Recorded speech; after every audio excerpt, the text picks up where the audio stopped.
I think the president has made it astoundingly clear that the reason for these tariffs, and I just talked a lot about this on Fox News, is the illegal surge of deadly drugs and of human beings that we have seen trafficked over the southern border and the northern border, hence the tariffs on Canada.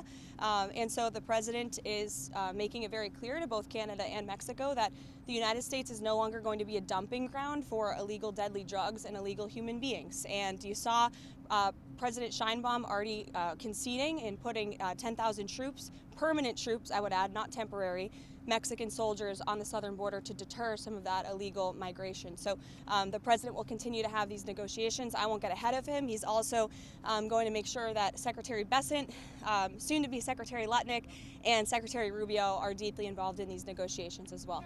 Steve. Sure. Well, he said in the Oval Office it'll happen in the next couple of days. I don't have a schedule yet, but I can check with NSC and let you guys know. And we'll obviously provide a readout of that call either via White House statement like we do or via Truth Social like we do sometimes as well. Caitlin. Can you confirm that Elon Musk is a special government employee? Yes. What kind of security clearance does he have? I can confirm he's a special government employee. I can also confirm that he has abided by all applicable federal laws. As for his security clearance, I'm not sure, but I can check back with you. Did he pass a background check, do you know? I don't know about the security clearance, but I can check. And do you know about anyone who's on his team that was at USAID this weekend or at Treasury Department, whether they also have security clearances? I don't know, but I can check on that for you. Sure. I want to ask about the hostage deal. We saw people coming out of Gaza alive because Trump managed to get this deal done. Yeah, that's right. And it was very emotional for people in Israel. Prime Minister Netanyahu is coming here tomorrow. He might not want to go through with the second phase of the deal. What do you think President Trump would like to happen? Well, I'm not so sure that's true.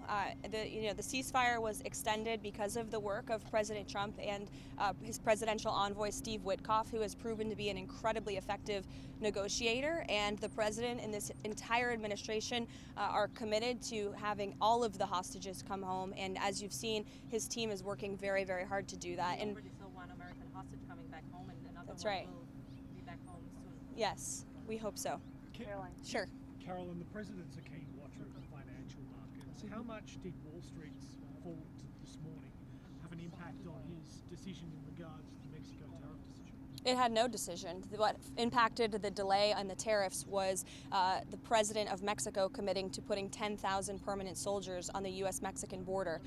The president cares about American lives, and as I just said on television, there's a lot of talk about the markets. There's a lot of talk about the cost of goods. This administration is wholeheartedly committed to bringing down the cost of living in this country. You see that through deregulation, through the energy actions this president has taken, and also through his commitment to cutting taxes. But when it comes to the cost of an American life, I think for those of us who have children, there's not enough money in the world to bring back the lives that have been lost because of the illegal drug and border crisis. And the president is committed to ensuring that Canada and Mexico and China understand that the United States is not going to be a dumping ground for illegal fentanyl that is killing young people in this country. It's the leading cause of death amongst those aged 18 to 34. And that's the president's #1 priority, is protecting American lives. Caroline, Can you talk more about the first call that President Trump had with Prime Minister Trudeau this morning? What were some areas for potential negotiations and any bottlenecks?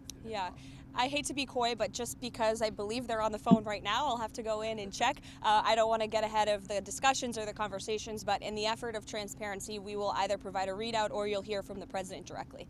Karoline, what do you say to Americans who understand the president's negotiating strategy and understand the goals that he's trying to achieve with tariffs, but are worried they're going to get caught in the middle of this and feel the pain, potentially in the short term or even long term? Well, they won't get caught in the middle if they just comply with what the United States is asking for, which are very simple measures to work with us when it comes to border security, to cooperate with the repatriation of their nation's citizens. You saw President Trump effectively utilize tariffs when he was negotiating with Colombia last weekend as well. Ultimately, they conceded and agreed to the deportation flights that many of them have landed in the last week. Caroline and Nick. Karen. Do you know if Mr. Musk took the same oath that you and other senior advisors to the president took about adhering to the Constitution, following the law? Do you know if he took that oath? I don't know the answer to that question, but like I told Caitlin, I can get back to you guys on that.